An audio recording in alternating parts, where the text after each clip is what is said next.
So, meron tayong isang contestant dito na katatapos lang ng kanyang category. At ngayon po ay nandito siya. Hello po, ano pong pangalan? I'm Gillette Montano. Ay, Gillette Montano. From Novice category and Masters category Biki. Wow. So, ano po yung place na natin? Sa Novice is first place and then sa Masters is second place. Ay, wow. Congrats. Ang galing. So So, pang ilang beses na po ba ito na pagsali sa ganitong event? This is my first bikini competition. So, before ko is lang po siya, sports model, pero this is my first bikini. So, novice po tayo. Ang galing mo po. Yes. So, sana marami pa kayong event na masalihan at Yes. successful po. So, ayan mga kamix, ang galing ni Miss Gillette Montano. Gillette Montano.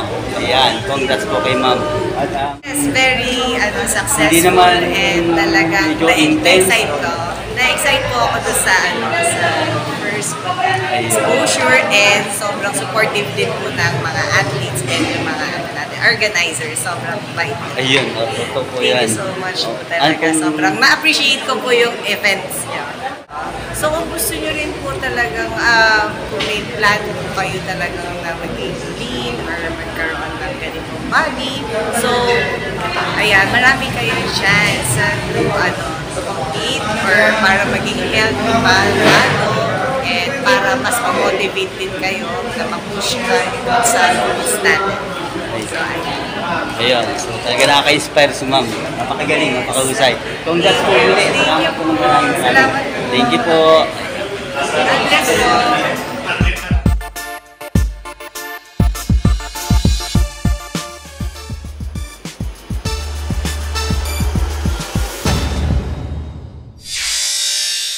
O yan mga kamix, meron tayong isa na namang contestant na natapos sa kanyang category. At ito, pakilala natin si Sir.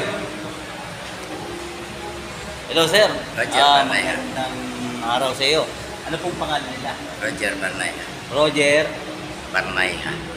Roger Parnayha. Ayan. Sir, anong category po itong inyong nakuhang award ngayon? Grandmaster. Grandmaster. Oo. Ilan taon na po ba kayo, sir? 71. 71! Grabe, nakakabilib, nakakataga, sir. Nakaka-inspire talaga, sir. 71 years old, ayan. At anong place po tayo, sir? Overall. Overall. Ayun. Grandmaster. Overall, sir, sa Grandmaster. Ayan. Kita niyo naman po yung kanyang trophy. Ayan. Imagine mo. Nakakahanga talaga yung kakisigan ni sir. At talagang congrats sa inyo, sir. Talagang Maraming salamat. pinabilib na lahat dahil hindi natin akalain na itong pagsisikap nyo ay tuloy-tuloy na makakatanggap kayo, makakajib kayo ng magandang ano. At si sir, kasama niyo Anak rin. ko. Ayan. Kayo po ba yung lumaro ng ina? Newcomers po. Newcomers. Newcomers, yan, anak ni Sir. Talagang may pinagbayanan. Taga saan pa po kayo? Ulonggo po. Oh, Ulonggo po. Layo ng dinayo ni Sir, Ulonggo po. So, ayan, dito sa Mr. and Mrs. Philippines, sila po ay nakakuha ng panibagong title. Ayan, Sir. Kaya ay congrats natin sila. Sana sa mga susunod event, may naroon pa rin sila at patuloy ang hakot ng award. Ayan. Sir, congrats sa maraming. Maraming salamat. Ayan, God bless po. Ingat, ingat. Sige po, sir. Thank you, sir. Thank Ayan. you. Ayan. Diba?